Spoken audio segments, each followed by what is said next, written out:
आज हम जिस विषय पर बात करेंगे वो है क्रोध।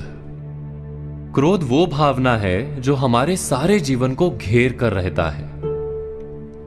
क्रोध को ना उम्र की मर्यादा है, ना ही ज्ञान की। कब, कहां और किस कारण से क्रोध पैदा हो जाए वो कोई नहीं जानता। और जब क्रोध जन्म लेता है तो तुरंत ही विचार करने की शक्ति खो जाती है। बुद्धि पर अंधकार छा जाता है।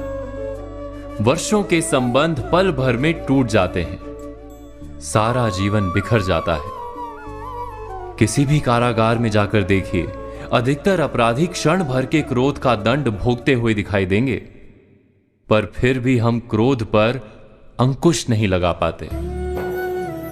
बार बार हम क्रोध ना करने का प्रण तो लेते हैं, पर बार बार हमसे क्रोध हो जाता है।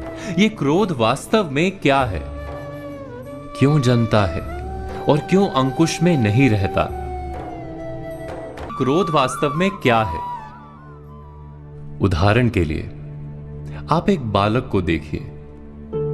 उसे किसी वस्तु की इच्छा होती है और उस समय अगर उसे वो नहीं मिलती या कोई उसे भयभीत करता है तो वो प्रतिक्रिया देता है।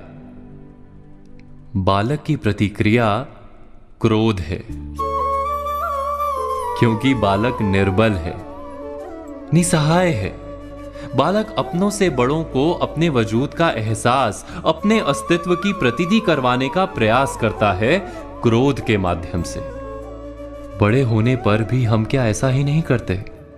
क्या क्रोध हमारे भीतर बैठे बालक का प्रतिभाव नहीं? अर्थात क्या क्रोध वास्तव में केवल बालक जैसे व्यवहार का नाम नहीं?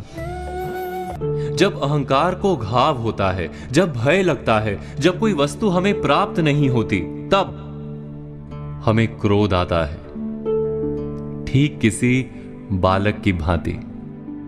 हम जानते हैं कि आईने के सामने खड़े होकर मुंह बनाने का खेल बालकों को शोभा देता है, बड़ों को शोभा नहीं देता। फिर भी हम बालक की भांति क्रोध करना बंद नहीं करते। हम अनुभव से जानते हैं, दूसरों को देखकर बता सकते हैं कि क्रोध से कभी कुछ प्राप्त नहीं होता। सम्मान हो, संपत्ति हो, प्रेम हो या सुरक्षा हो, क्रोध से नहीं मिलता। मिलता है तो प्रयासों से, कार्य करने से, बुद्धिपूर्वक विचार करने से। मनुष्य मात्र अपनी आदतों के अनुसार ही जीता रहता है। क्रोध भी आदत बन जाती है। हमारे चाहते हुए भी हम अपने प्रतिभावों को रोक नहीं पाते। हम स्वयं को बड़े या पुख्ता मानते हैं, पर थोड़ा सा कारण मिलते ही हमारे भीतर का बालक क्रोध कर बैठता है। अर्थात क्रोध वास्तव में और कुछ भी नहीं, हमारी बालक बुद्धि का नाम है।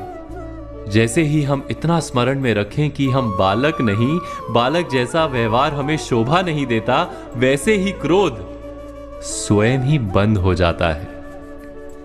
क्या ये सत्य नहीं?